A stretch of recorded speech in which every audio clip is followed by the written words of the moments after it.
Hello there, my name is William Coles. I work with DPNR Fish and Wildlife. Wanted to bring everyone's attention to these snakes that we've been catching. These are the red-tailed boas. We've been catching them on the western side of St. Croix, so from Salt River west. This one we caught Monday night in Prosperity. One of the things we want to make sure is that everyone is safe, because safety is our primary concern. These snakes, the red-tailed boa, you can see it's got a reddish tail compared to the rest of the snake. They are not venomous. They are constricting snakes, and so they will try and squeeze whatever they catch. You can see it kind of wrapping around my arm a little bit. We want to make sure that everyone's safe. If you see a snake, be aware that even if you cut the head off, the head can still bite you up to 45 minutes later. Okay, you need to be really careful with these. The best thing that you can do, call 911 or call our snake hotline number, which is 643-6262. We'll try and get someone there as soon as possible. If you see a snake and call, please keep your eye on the snake so that we can tell where it is. It only takes minutes for us to find and capture the snake, but it can take days or weeks to try and find one. So with your help, with everyone's help, we can actually solve this problem. But we can only do that with everyone's help. If you're concerned that the snake is going to leave or go somewhere else, there is something that you can do. And it's called what we're calling containment. So put this down. You have a snake on the ground. You can come up with a box. And a black or a dark colored box is what you want to use. Come up to the snake. You see I'm sliding it along the ground so the snake cannot do anything to me. Tip it over the snake. And now I can put a weight on the snake. The snake feels safe and will not try and get out of that box. It's now contained. You can easily call 911, not worry about a children or someone being hurt by the snake, because it's not going to leave the box. That's how to safely contain a snake. We will be having snake trainings so that people have the ability to learn how to do this. I don't expect people to be snake catchers, but if we can contain the snake and hold it until we can get it back, or until I can get to it, or one of our assistants can get to it, then we can actually make a big difference in what's happening to the island. How long did you start doing this? I've been dealing with snakes since I was very little. I grew up in San Diego. We had snakes all over the place. I moved to upstate New York, where we still had rattlesnakes and different animals to have to deal with. Virginia, we were dealing with snakes. And actually, I was helping a gentleman. We were milking venomous snakes to provide anti-venom for the military in the Middle East. I moved down to St. Croix figuring, I don't have to deal with snakes anymore. And now we've got red-tailed boas. So I'm back into working with snakes, and I make it look very easy. It's not an easy thing to do. And my main thing is I want everyone to be safe. Everything that we've had so far has been a red-tailed boa, and they're not venomous. If there is a venomous snake, because these snakes are illegal, everything's going to be illegal. If there is a venomous snake here, we have no mechanism of taking care of it. The best thing we could do is to try and get you to Miami, where they do have treatment and care for venomous snakes and other dangerous animals. And you'll have to take the snake with you. And you have to take the snake with you, or have a positive identification of it. So you go out in the bush and you get bit by a snake, hold on to that snake. Okay? Because if you say, oh, it was a red snake, it could be anything, because we're not supposed to have any snakes here, not just red-tailed boas. So bring, again, safety, safety, safety. I have all the equipment that I need to deal with venomous snakes and everything else, and I have it with me all the time. I could be driving down the road. VIPD could pull me over, say, hey, we've got a snake, and I have everything in my car so that I could deal with that snake immediately.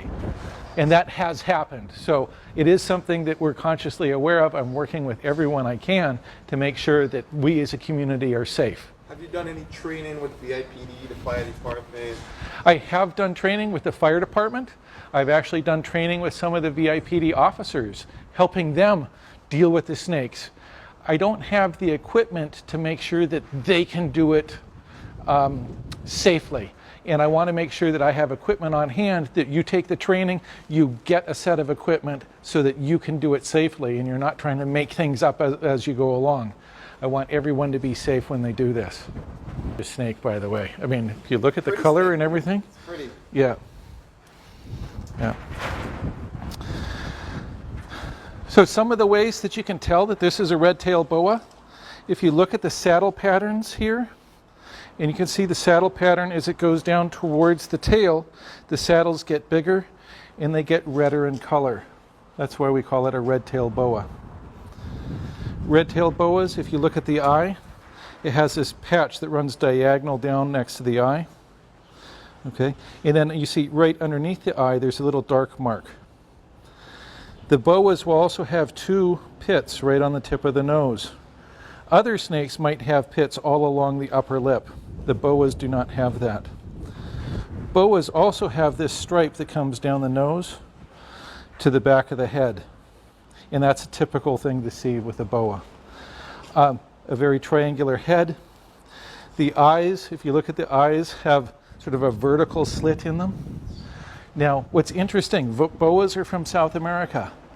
In North America, some of these characteristics are the same that you would see in venomous snakes. But these are not venomous snakes. So we have to make sure that you know what you're looking at before you try and do anything. The most important thing, if you see a snake, The most important thing, if you see a snake, report it. call 911. Call 911. Now, we want to catch every single snake. I don't care whether the snake is alive or dead because you drove a car over it. One of the things that we did find, a gentleman had shot a snake. The snake was dead. 8 hours later, when we cut the snake open to see what it was eating, it had live embryos inside the snake.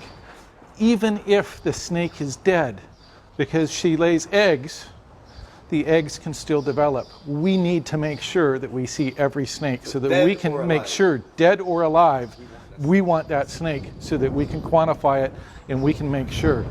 Everything that we know about these snakes right now comes from the snake living in an aquarium as someone's pet. Very little is known about what it does in the wild. We need to learn that so that we could be better at finding them and getting rid of them. Now, another thing to think about right now, we've never caught a snake since 2012 when we started catching them, never caught a snake in June. Okay, June, August, we've caught a few in July. We think it's because it's too hot and the snakes are looking for cool places and they just go and chill out in a cool place. That means you need to be careful if you're going out in the bush and you know where there's a nice cool place, there may be snakes around. But we're probably not going to see them out in the open. So, but again, this is just what we've looked at from the last 4 years. We need to get more information so that we can get a better assessment of what's going on. So you're going to be holding any town hall awareness? We've had some meetings. I actually worked with David Clark with the Firewalkers. We had a town hall training meeting at Bethlehem the day before Maria. Unfortunately, it was the day before Maria and everyone was working on other things. But it was so important that we do this. We even took the time out before the storm to make sure that we had something out. There's going to be other public forums. We've had them at UVI. I've worked with, again, the airport, fire services, working with waste management, working with all of our other agencies. Anyone who's out in the bush, the people doing the debris cleanup, we've worked with them, introducing them to the snake, what to do, how to, and things like that on a more individual basis. The people that are helping with the FEMA restoration, we've done training with them. Let everyone know what's going on. You see a snake, call. Call us, we can get there, we can be of assistance.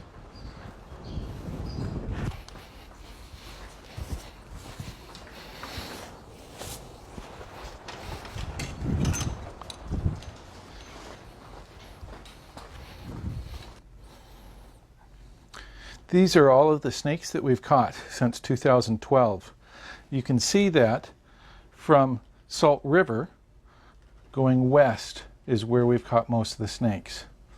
One of the new things that we found is that we did catch a snake over in Body Slob, and that was because of moving the debris piles from the west end to the debris site. And we're working with FEMA to try and determine how we can isolate the debris piles and catch any additional snakes that might be in that location. One of the ways that the snakes got here is that people brought them in socks. So the red-tailed boa, when they're newborn, they're about 14 inches long, and they fit in a sock. The sock could fit into your pocket, and the pocket is not going to go off or through anything. No one's going to find it. This snake can get up to 16 feet long. They look really cute and innocent now, but once they get bigger, that's when they become a problem. See a snake. If you see a snake, even if it's a small snake, call 911 or call 643-6262. That would be 643-6-BOA.